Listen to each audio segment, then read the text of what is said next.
All right, this is part 4 of the 136 math final review, looking at the last 9 problems. So we're looking at number 28 to start off, solve the equation. And this is the type of problem where you have exponents and you have different bases on each side. If you can get the bases to match, and the only way we can do that is by rewriting the number in an equivalent form, then we can actually use a property that allow us to solve this pretty quickly. If you can't get the bases to match, the only option is to use logarithms. But 64 and 16 both have a common base of 4. So if we write 64 as 4 cubed, keep the 3x plus 2 on the outside, so we're using the fact that 4 cubed is 64. And we write 16 as 4 squared, keeping the x minus 1 on the outside. Then we've still got the number 16 and 64, but now they have a common base. When you have two powers on the same base, you multiply the exponents. So this would be 9x plus 6. And on the other side, we would get 4 to the 2x minus 2. If the bases match, one on each side, you set the powers equal. So 9x plus 6 equals 2x minus 2. Subtract the 2x over and get 7x plus 6 equals negative 2. Subtract the 6 over and get negative 8. And divide by 7, so we get negative 8/7. And for the exponential equations, you don't have to check. If that had been a logarithm originally in the original problem, we would have to check the solution. Okay, number 29 is to graph e to the x plus 3 and then plus 1. So because there's something going on in my exponent, I try to adjust my table, because remember we just graph exponentials with an XY chart. We want to make sure that our middle of our chart lets that be 0. So I'm going to put negative 3 in the middle of my chart for my x's. And then pick two things smaller and two things bigger. So this would be e to the negative 5 plus 3 and then plus 1. So that's e to the negative 2 plus 1. So we get our calculator, because remember we don't know how to do e off the top of our head. We have a button for that. So my exponent's negative 2, and I want to raise that as the power for e, and then plus 1. So that's 1.14. E to the negative 4 plus 3, and then plus 1. So that's e to the negative 1 plus 1. So 1 is negative e to that power, and then plus 1. So that's 1.37. And then e to the negative 3 plus 3 plus 1. That would be e to the 0 plus 1. So that's 1 plus 1. So that's 2. Because remember, e to the 0 is a 1. E to the negative 2 plus 3 plus 1 is e to the first plus 1.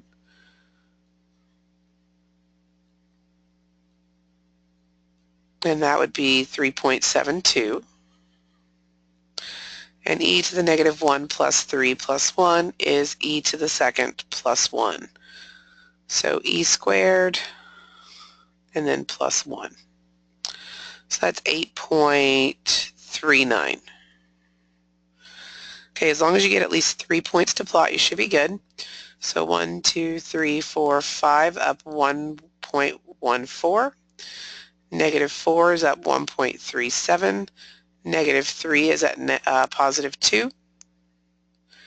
And then negative 2 is at 3.72. And negative 1 is off the chart. So 1, 2, 3, 4, 5, 6, 7, 8 point something.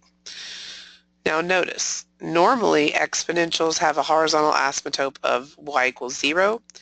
Because of the plus 1 here, my horizontal asymptote has been shifted up 1 to y equals 1. All right, our next graph is a logarithm. When graphing a logarithm, the best thing to do is to try to convert it to an exponential first. And there was a typo on this. This was supposed to be log base 2. There should be a correction on the version you guys have. So this was, looking at this, the first thing you want to do is make sure there's nothing in front of the log and nothing after the parentheses. If there is, you need to move that over first. If not, you can go ahead and convert to an exponential.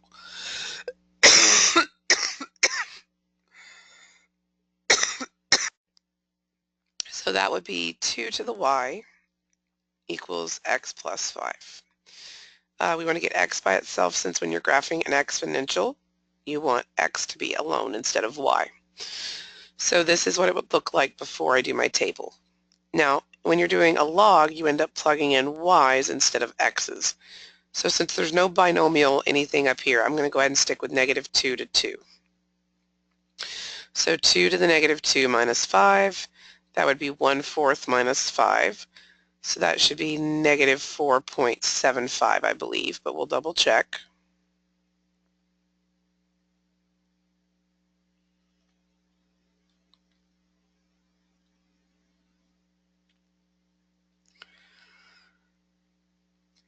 Yeah, so negative 4.75. 2 to the negative 1 minus 5 is a half minus 5, so that would be negative 4.5. 2 to the 0 is 1, so minus 5 would be negative 4. 2 to the first is 2, minus 5 would be negative 3. And 2 squared is 4, minus 5 would be negative 1. Remember, we plot these x, y just like normal. So negative 1, 2, 3, 4.75 down 2, negative 4.5 down 1, negative 4, 0, negative 3, positive 1, and negative 1, positive 2. Oops, let me get that guy off. Okay, so this is going to be my logarithm. And notice that normally our regular logarithms we graphed had a vertical asymptote at x equals 0.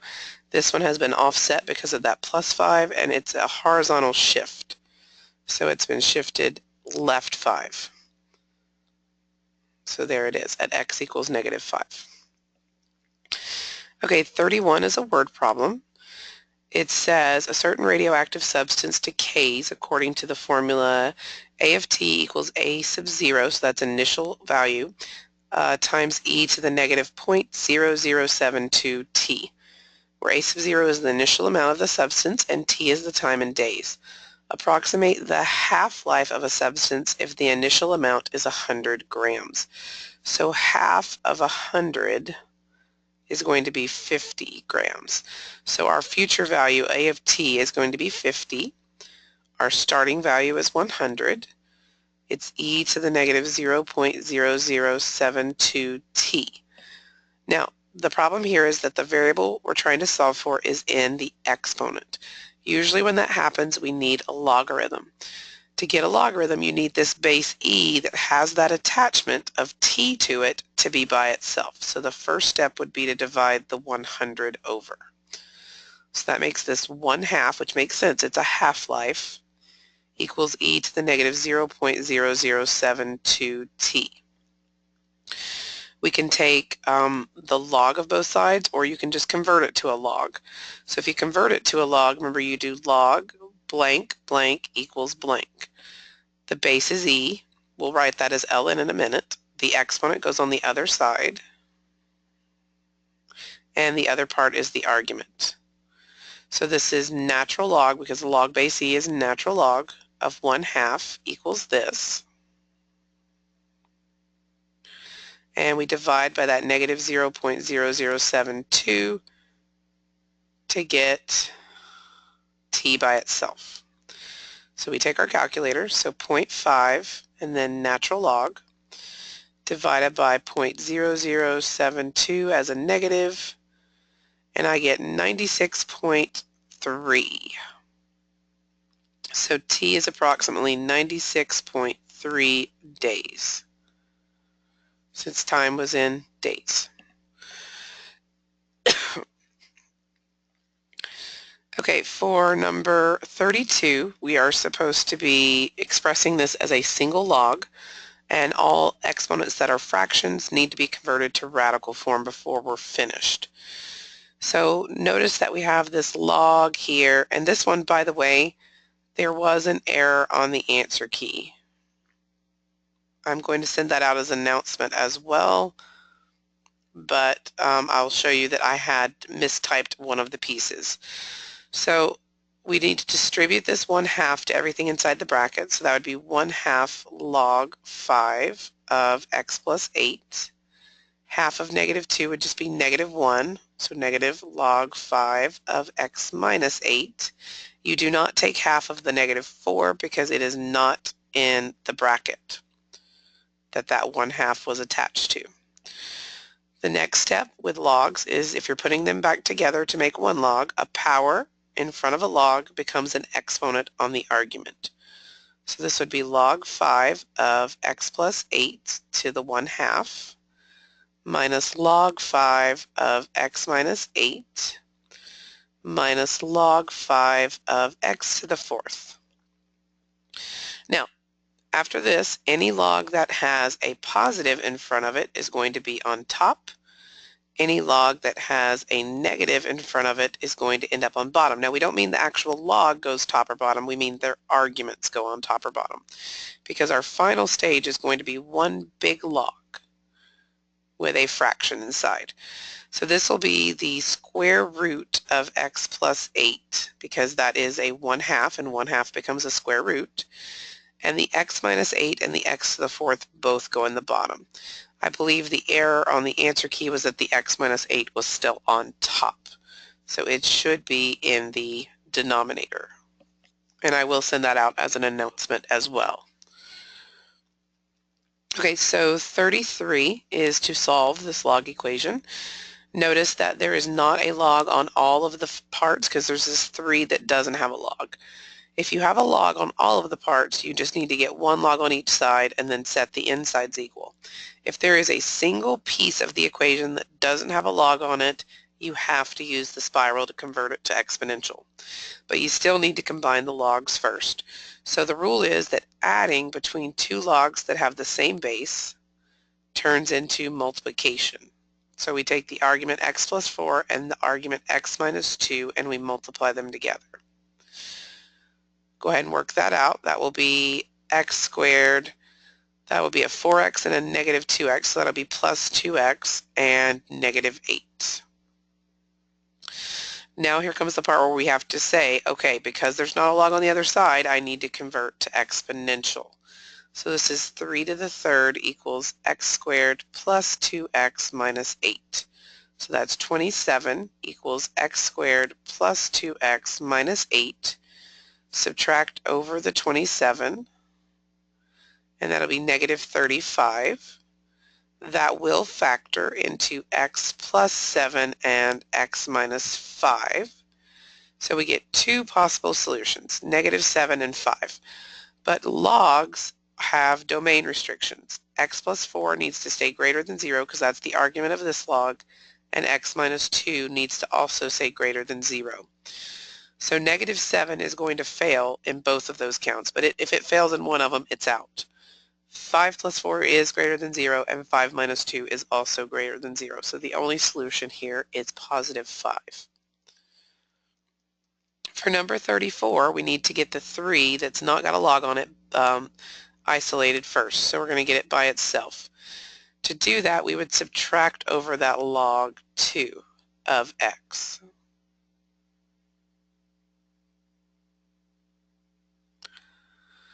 Now, if you're going to combine two logs that have the same base but they're separated by a subtraction sign, that becomes division. So x plus 5 over x.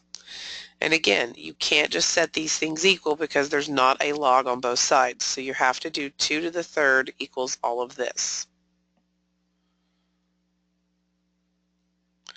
So 2 to the 3rd is 8.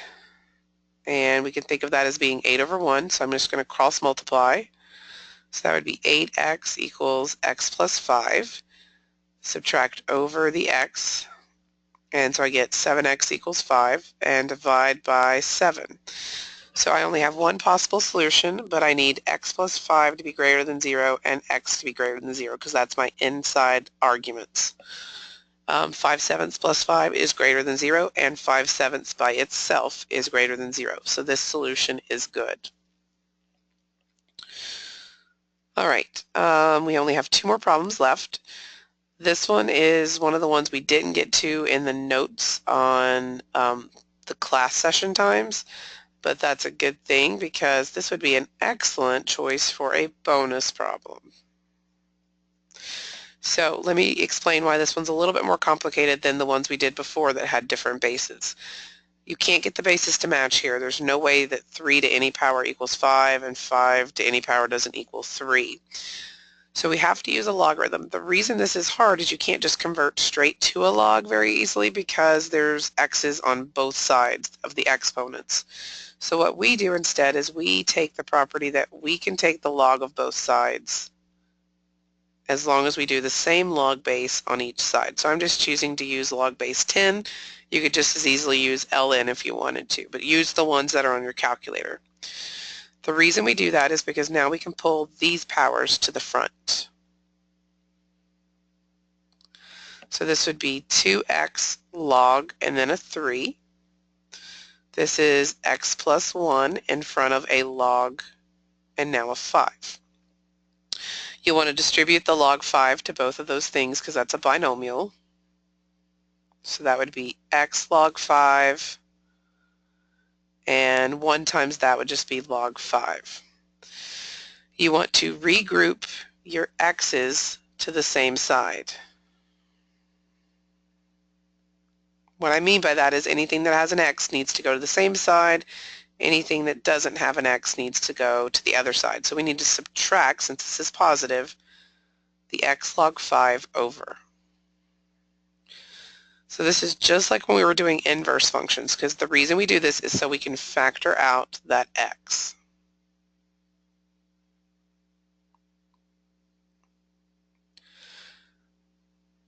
Now, we are going to clean this up a little bit. And our answer has to be exact, no rounding. So because everything inside this parentheses now has numbers, I'm going to use the power rule to put that 2 back on that 3 there now, so that it's just going to be a number. So I'm going to have log and then a 3 squared minus log 5, that's all inside there, equal to the log 5. And this is, remember, times x over here. That would be a 9. So log of 9 minus log of 5 equals log of 5. I actually like this to be a single log before I divide it over. So since there's subtraction between them, remember you can think of that as division. So 9 divided by 5.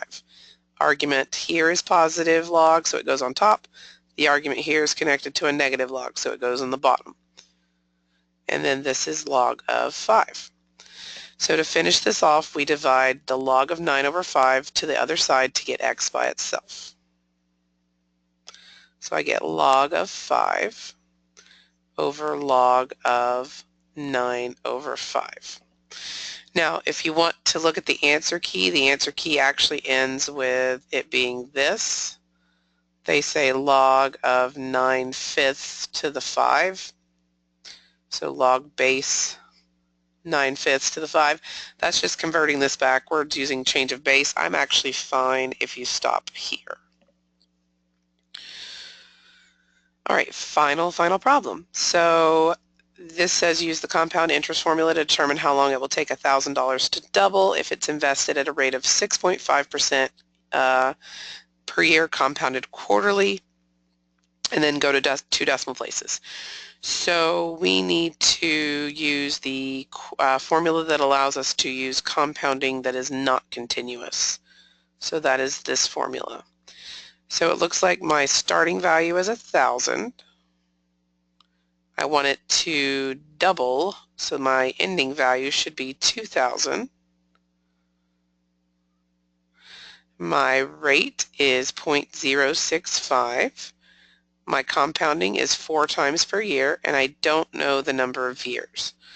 So this would be 2,000 equals 1,000, parentheses, 1 plus 0.065 divided by 4, and then 4 times t. So again, we're going to have to use a logarithm because what we're trying to solve for is in the exponent. But to do that, you want to get this big base to be by itself because the base is connected to the t. So I'm going to divide the 1,000 over first. That's just to get this parentheses to be isolated. Then we can either take base 10 log or natural log of both sides. It doesn't matter. So if you do natural log, that'd be natural log of 2 equals natural log of all of this.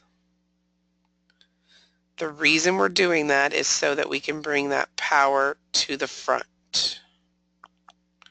So natural log of 2 equals 4t times natural log of this big parentheses now. You don't want to work that out too early because you want to keep your answer from being rounded too soon. Now, what you notice is that t needs to be isolated by itself. So you need to divide by everything that is not t since this is all connected by times. So we're going to divide by the 4 and the big natural log at the same time.